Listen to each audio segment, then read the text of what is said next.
Oh boy, as soon as I opened that, I could just smell it. I know it says drink from the can. Hello, Internet. How are you doing today? We are going to talk bloody bases.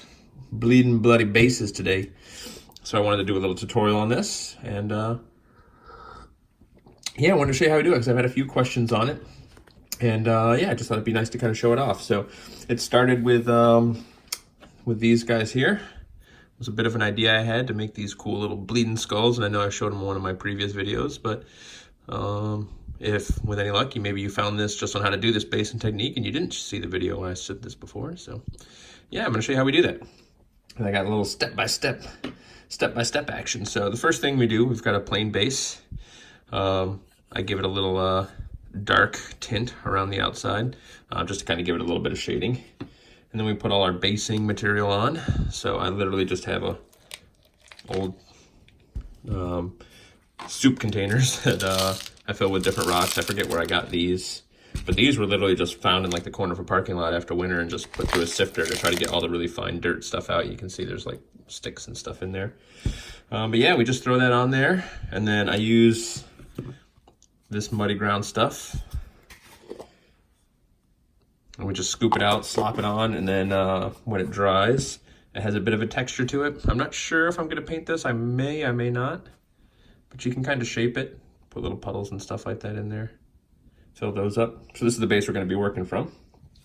Just to kind of show you what the next step is. Well, we won't, I mean, you can see them down here a little bit, but let's get to it, shall we? So the first step is it's water effects from Woodlands Scenics. There's probably other places that make things like it, but it's designed to do kind of thick, heavy moving rushing water. So it's not something that is like very thin. It's not something that you would like put on a little bit of a layer at a time or use it to really fill like a whole base. We'll see here in a second. So and then I like to, it's very thick. So if you can, once you start using it, especially try to store the container upside down so it's a little easier to squeeze out. And then it just comes out like a putty, or not like a putty, like a caulk or something like that. It's focusing on the wrong thing, but that's okay. And I'm keeping it out of frame. And put on just, as much as you think you might need. And then I just use here, let me set this down. Put the cap on, and then we'll put it upside down. This is what I use, and waste not, want not. You can tell that this toothpick has seen some use. But it's funny, as it gets like more stuff that dries on it, it actually like kind of seals the end so it doesn't like rot and get soft and weird. It's like pretty firm, pretty good to go. So yeah, and then from here, we're just gonna spread it around. Nothing crazy, nothing exciting. Now I have other spreading tools that I use, but I end up going back and forth to the toothpick so much for some of the finer details to try and get it like right up against the edge that I end up just sticking with the toothpick. But you can definitely spread it and get different effects with different types of tools and stuff like that. So we'll literally just here, center it in the frame. Focus. We're just spreading it around. And it's nice, this stuff is like very thick, you can kind of shape it. If you want to get really smooth water effect, this is not the stuff. This stuff is kind of fun to use if you put it on like a piece of like aluminum foil or wax paper or something like that, and you kind of lay it out and do it in like a river type pattern, just like more or less straight up and down. Once it dries, you can peel it off and use it for like waterfalls and falling water effects. I saw someone online had a really cool effect for an Ideneth model, where because they're supposed to be underwater, and it was like swinging the axe and it had this big watery like kind of like wake behind the axe. That was pretty cool. I thought that was a pretty cool use of this kind of stuff. So, and then in particular with this basing technique and the blood and stuff, I don't mind getting it into this bush a little bit because I'm going to put some blood on the bush anyway, because the blood gets everywhere. Blood for the blood god. So yeah, it's funny, I was never a big, huge fan of Corn. It's just the models and the stuff like that just did not really appeal to me. I did kind of always like the Juggernaut models. I didn't have anything necessarily against the Bloodthirsters, but or the Bloodletters and stuff like that, but like the Warriors and the Reavers and all their like gold trim and stuff like that never really did anything for me. But once I saw those bleeding skulls come out, man, I was kind of like, hooked. Sorry, keep it in frame. I'm trying to have a better camera angle, but that also requires having the camera to the side instead of directly in front of me. If you get the stuff on your fingers, always have like a paper towel handy. You can just wipe it off. It kind of almost rolls up like Elmer's glue. Like if you get it on your fingers, you can just kind of roll it up, toss it. So we're just getting it everywhere. And don't worry about it, at least again, with the style and the technique that I'm looking for here. It does not need to be smooth because I kind of want it to look like, I don't want it like smooth blood. I want it to look like rivers of blood and blood moving around everywhere. So once you get it more or less spread out, again, the toothpick is good for areas like this. Blech.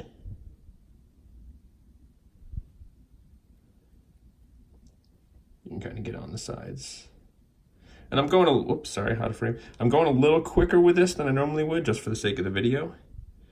You do want to try and keep it somewhat neat in there. Oh, and let's take a little bit of a scoop. That's nice too. If you get too much in one spot, you can scoop it off, or I've got this little blood puddle right here.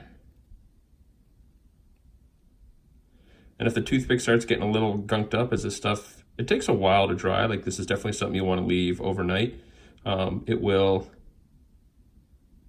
might get a little tough to work with off the toothpick, but it's easy enough just to take the toothpick and just spin it like that. And then if you want, you can even scrape it, use it. Scrape it, use it, waste not, want not, internet. I'm stingy.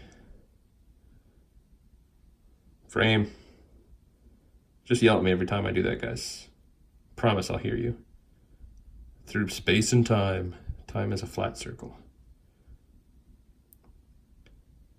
And then once you kind of get it, kind of covered everywhere, from that point you can kind of like really work it, put that thing down, flip it and reverse it.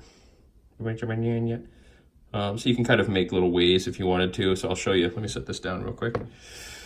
I wanted to do this cool, like sort of like shockwave blood effect. So I just kept scooping the blood up, the clear water stuff, while it was on the base to kind of make these rings. It's also the same sort of thing I did with these to give them sort of like the ripples of the water coming out. And the stuff's pretty stiff. It doesn't really like sag. So like it's not like something like if you get it too high, it would certainly sag, but I can just kind of like, the light's pretty bright, it's getting washed out a little bit. You can kind of like swoop it up, something like that. And it will stay pretty good in that shape. Just on its own. Yeah, we'll leave a little wave there, why not? And then from here, you can even, like if you wanted to, put a little on there, on the foot of the model, like they're splashing. Like if this foot was like, had just kind of reached up and pulled some water up with it there. I can scrape some off the bottom, frame. So we can have something like that. And then when that dries, it'll be clear, and then I can make it look all muddy. So that's essentially it. You just play around with it till you get it the way you want. Clean up the edges if you want. I should clean up the edges because I'm trying to keep the edges kind of clean. But since this kind of looks like blood running everywhere, it's not like a big deal if we don't do that. Toothpick. All right, so once it dries, it looks like this. So it dries completely clear.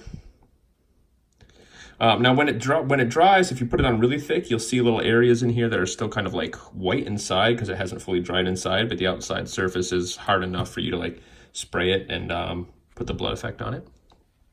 But essentially that's what it looks like. Now, if we look at this base, this is sort of the next step. So I'm showing you the steps so I can save you time.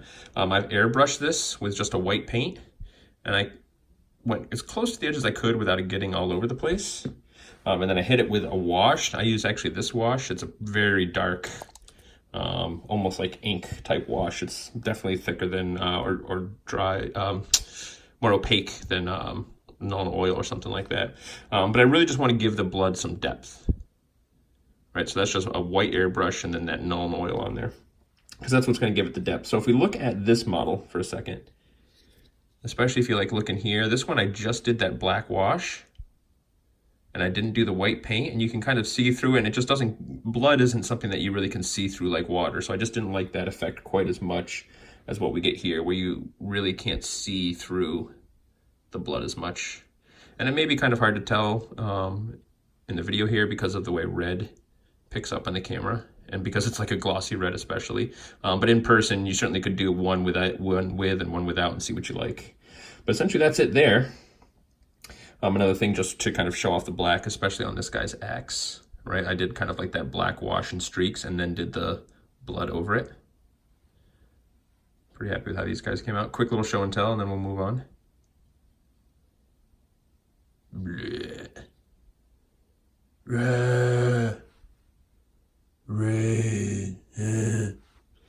And this bro. Oh, and then we just use a piece of wire and we painted some blood on that to make it look like blood dripping off his axe. The best thing to use for that, I've actually heard from multiple places, including Jordan, what up if you're watching this, cat hair.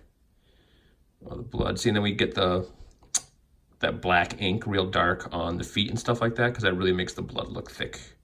So that's what really gives it that good depth. But there's some of that wire with some blood on it. Really happy with how this guy came out, especially that shoulder. Shoulder's sweet. All right, anyway, so let's paint on the blood though. So let's see how that works. So we take this, and this is what I use for blood. Use this stuff right here, Tamiya Clear. And it's really just as easy as, I unscrewed the top. Did you see that? We unscrewed the top. And then, oh, don't dip my brush in my beer. That wouldn't be good. Well, let's drink the beer, shall we? Heady topper. World's best, arguably. Ew, there was something in the paint water here. Oh. All right, so it's literally a brush, and we just goop it on. So we get, see that? We get it on real thick, and we just paint it on. Now, because we've added the black already, that's what gives that real nice depth effect to the blood. Now, this stuff can get a little bit of tacky as it starts to dry. Frame. It will get real sort of sticky. Which is okay. So if you put it on kind of thick, that's really what we want. If you put it on too thin, it starts to like almost spread, and you can really just see like the white through. Sometimes it takes a couple coats on some of like these higher points where the blood wants to run down. Or if as you're putting it on and it starts to thicken up, frame, you go back and put a little bit on. So once it gets kind of tacky, it will help another layer stick. So you can definitely put it on thick while it's drying. And then again, with the way I painted the sides of this, right, with a little bit of black around the edging, just gives it a cool sort of like, focus, cool depth effect. So probably not my best video because I know I keep pulling it out of frame on y'all. But hopefully this does the trick for anybody that's looking for some really raging blood effect. Now you could obviously do this with, you know, something like Nurgle's Rot if you wanted to make some really gross stuff. Tamiya makes a clear green that I find does not have the same sort of, quite the same translucent effect that this does. And I don't really, it's definitely not a replacement for like Nurgle's Rot like this I use instead of Blood for the Blood God. You could probably use GW's Blood for the Blood God, very similar. It's a little more opaque, so you can't see through it as much, so you might not need the white paint. I've just always used the Tamiya, so I have some of the Blood for the Blood God. I should probably test it out, but at this point I've done the whole army. I shouldn't say the whole army, but I've done a unit of Flesh Hounds and a unit of Juggernauts and my 2 Slaughter Priests, so. And we just get it on there. Now, because this model isn't painted fully, like all the trim isn't done on this Blood Crusher, I'm not going to put it on the model yet. I'll do another coat of that later. But I'll show you what that looks like on my more or less finished musician for this unit. Once we go around here. I was thinking I would stop halfway through putting the blood on, but once it kind of gets sticky and starts to dry, you really need to just do the whole thing. And I hope you can see like how thick I'm really putting it on. You can put this stuff on pretty thick. I'm going through this jar real quick on these bases.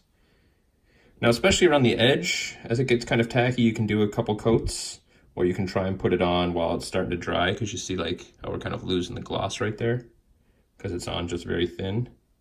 I can hit it with another thick coat, and same thing with these areas here. We can hit it on real nice and thick like.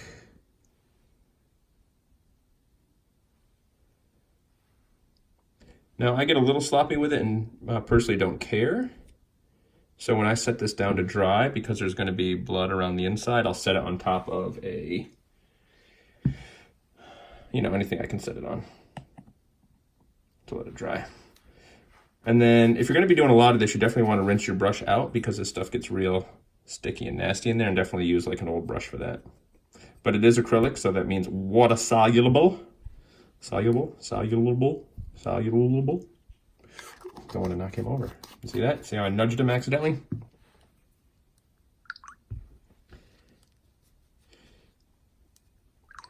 And I do need to clean my brush out. And we don't do edits, we don't do cuts, right? This is Hobby Timmy. So you're just with me to the end. Or skip ahead, but I don't think we got much more to rinse that brush out. It's good.